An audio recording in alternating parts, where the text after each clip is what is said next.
Hello Seekers, welcome to Punneits Astrology, your one-stop astro channel.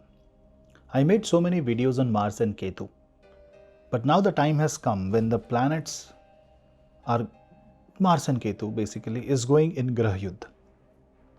Between 20 and 26th and 28th of July, Mars and Ketu will be extremely close to each other.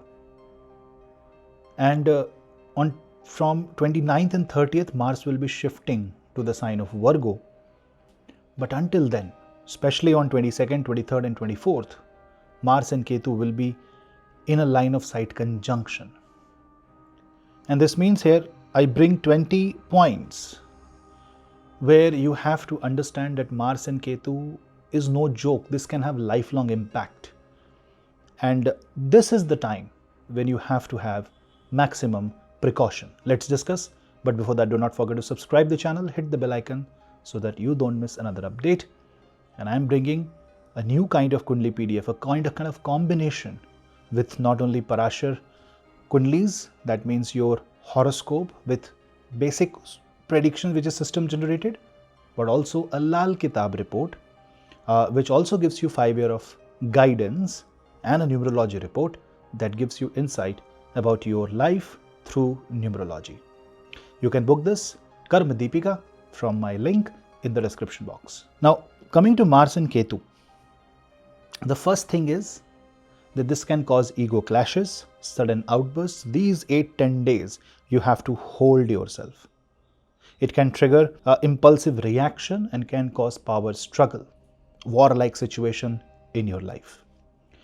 Whichever house Mars and Ketu is placed in your Kundli, you need to protect that house by being humble and not going into conflict. For example, if Mars Ketu is in 4th, avoid conflict related to properties and real estate. Second thing is misdirected aggression.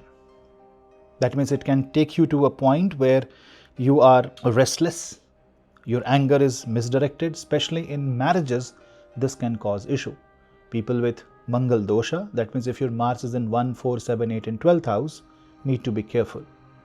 If you have Mars and Ketu associated with the 7th house, 7th lord or the Darakaraka, this will adversely affect the marriage, so be careful. Bold decisions that appear to be bold, but you have taken as an assumption, can cause a lot of problem because that may not be backed by logic. Fourth, this is the time on a positive way.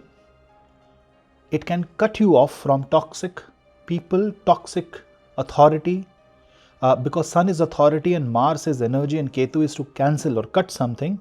This can break you free from manipulative leaders, or if a system is trapping you in a negative manner. So it's good for you in that way.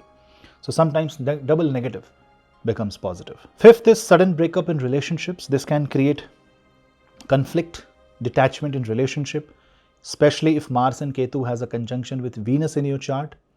If you're running Ketu Mahadasha and Venus Antardasha or vice versa, or if Mars and Ketu has an association, conjunction with 5th house and 5th lord, this can create relationship issues such as sudden argument, karmic exit, and even ghosting in many cases. Sixth is that this is highly tantric in nature.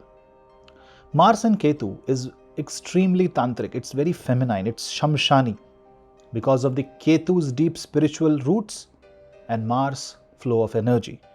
This can awaken Kundalini, give you sadhana, initiations, and it will definitely pull you towards occult practices. Next point is your desire to withdraw, retreat, move inward and disconnect.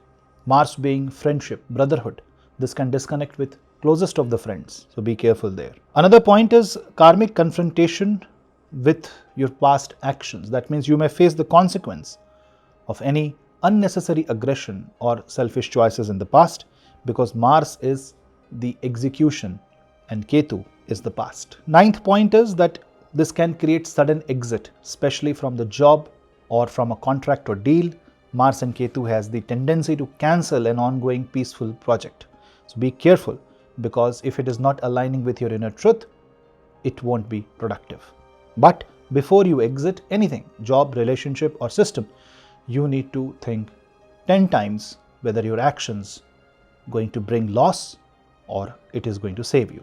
In this case, an astrologer's advice by reading your personal chart will be helpful. 10th will be that this is going to create clashes with parents, government, bosses. After all, Mars and Ketu is happening in Leo, because this will not tolerate abuse of power. But be careful, because sometimes the normal decision by a supervisor or authority may come across as an abuse of power. So you have to be very rational in your approach. Number 11 is your mind can go into mental fatigue, especially if Mars and Ketu is connected with Moon in your birth chart. If your Moon is in Scorpio, or if you're running Moon Mahadasha, Mars Antardasha, or vice versa. This can create burnout, insomnia, and if Mars and Ketu is connected to 6th and 12th house, this will have psychological negative impact. In that case, talk to somebody who can understand you. Spiritually, if this is harnessed well, this is very good for yogic kriyas. So practice some kriya, practice some yoga during this time. It is like a spiritual martial art. So you can focus on the root chakra, Mooladhara chakra during this time. 13th point is that your hidden enemies will get exposed. So trust your instinct.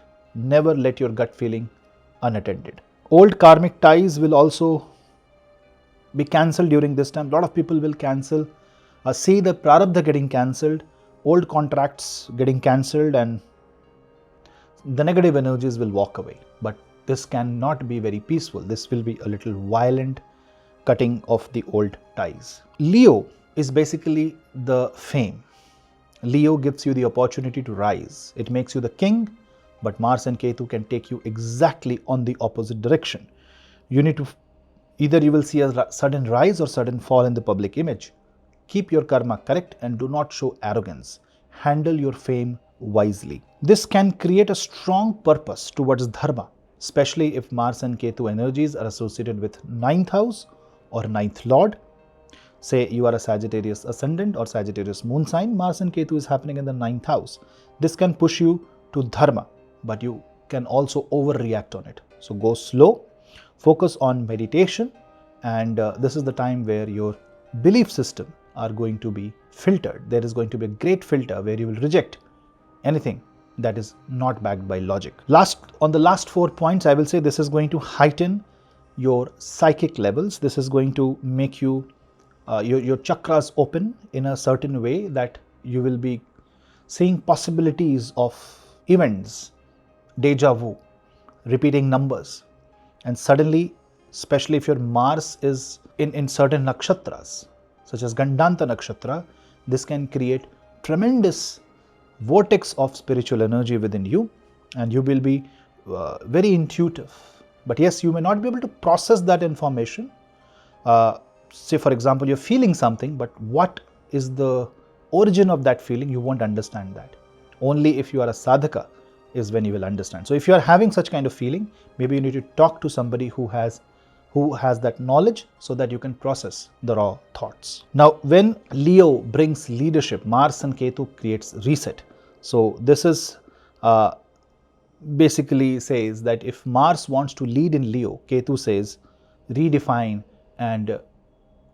the structure, and if it is connected with your, like if the leadership role is connected to your own mental direction, to your own value system, then only you will lead. Otherwise, this can call rejection. Lastly, this is going to create a lot of silence in your mind. Weirdly, but you will seek silence and spiritual discipline because you will see too much of noise outside. It's a great time to break free from anxiety issues. And basically, Mars and Ketu is not simply a war. I will say it's a spiritual purge. And this is going to not only make you walk like a warrior, but this is going to make you a spiritual warrior, where you will burn all the negative and move towards positive. Just ensure that you are doing exactly that and not the opposite.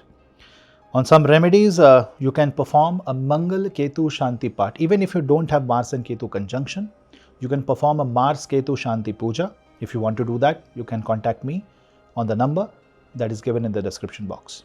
This is the limited time puja between 20 and 28th, exclusive 1:1. You can attend the puja live on Zoom. It is not a samoik or collective puja dedicated to each horoscope. On Tuesday and Saturday, you can read or listen to Sundarkand, chant Hanuman Chalisa daily, and keep grounded by practicing grounding meditation. Hope this helps.